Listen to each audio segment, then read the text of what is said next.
काही जण परदेशात जाऊन बदनामी करतात, काही जण बिहारमध्ये जाऊन बदनामी करतात। मुख्यमंत्री देवेंद्र फडणवीसांचा विरोधकांवर हल्लाबोल।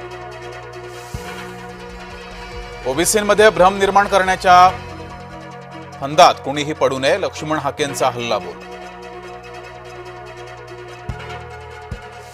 शस्त्र आणि अस्त्रांपेक्षा राखीचे आशीर्वाद मोठे, मोदींनी बहिणींना विधानसभेत भागीदारी दिली, मुख्यमंत्री फडणवीसांनी केलं कौतुक। अनिल अंबानी यांच्या घरी छापेमारी, अनिल अंबानींवर 17,000 कोटींच्या घोटाळ्याचा आरोप। मुंबई गोवा महामार्गावर मोठी वाहतूक कोंडी, माणगाव शहराच्या दोन्ही बाजूला वाहनांच्या लांबच लांब रांगा, गणेशोत्सवासाठी कोकणात निघाले चाकरमानी। रक्त आणि पाणी एकत्र वाहू शकत नाही, मग रक्त आणि क्रिकेट सोबत कसे चालू शकेल, संजय राऊतांचे थेट पंतप्रधान मोदींना सवाल। उदय सामंत शरद पवारांच्या भेटीला, शरद पवारांच्या घरी नेत्यांची भेट। गणपतीत परीक्षा घेऊ नका, परीक्षा वेळापत्रक पुढे ढकला, अमित ठाकरेंची मंत्री आशिष शेलारांना विनंती। अबिद हुसेन शेख जलीलकडून 10वीच्या विद्यार्थिनीवर बलात्कार, जळगाव जिल्ह्यात उडाली खळबळ। मराठा आरक्षणाबाबत उपसमितीवर जरांगे नाराज, फक्त लोक बदलले, मुद्दा कायम, चंद्रकांत पाटील यांच्या ऐवजी आता विखे समिती प्रमुख।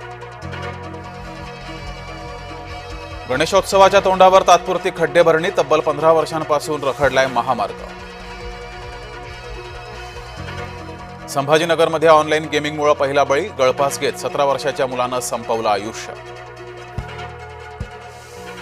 परप्रांतीयांनी मराठी माणसाला डिवचलं, मनसे पदाधिकाऱ्यांनी परप्रांतीयाला बदडला। दिवस उजाडल्यावर कोल्हापूर शांत, शुक्रवारी रात्री सिद्धार्थनगर कमानीजवळ तुफान राडा। भारत पाकिस्तान क्रिकेट सामन्याविरोधात असंतोष, केंद्र सरकारच्या धोरणावर जोरदार टीका। अभिनेता गोविंदाचा संसार मोडला, सुनीता आहुजा यांचा घटस्फोटासाठी कोर्टात अर्ज। कणकवली मटका प्रकरणात पोलीस निलंबित, पोलीस निरीक्षक अतुल जाधव हे निलंबित। जळगावात पावसामुळे धरणं भरली, नद्यांना पूर, शेतकऱ्यांचं मोठ्या प्रमाणात नुकसान। पुण्यातील ससून रुग्णालयामध्ये ठाकरे गटाचं आंदोलन, समस्यांना वाचा फोडण्यासाठी ठाकरे गट आक्रमक। इडापिडा घेऊन जायगे मारबत, नागपुरात घोषणा दुमदुमली। नागपुरात ट्रम्पचा बडगा, आगाऊ ट्रम्पचा नागपूरकरांकडून निषेध।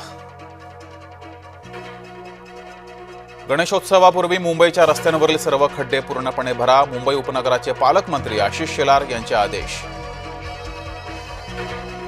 सागरी किनारा प्रकल्प आणि मेट्रोमुळे मुंबईच्या सीमारचनेत बदल, सीमारचनेवरील ठाकरे गटाचा आक्षेप भाजपानं फेटाळला।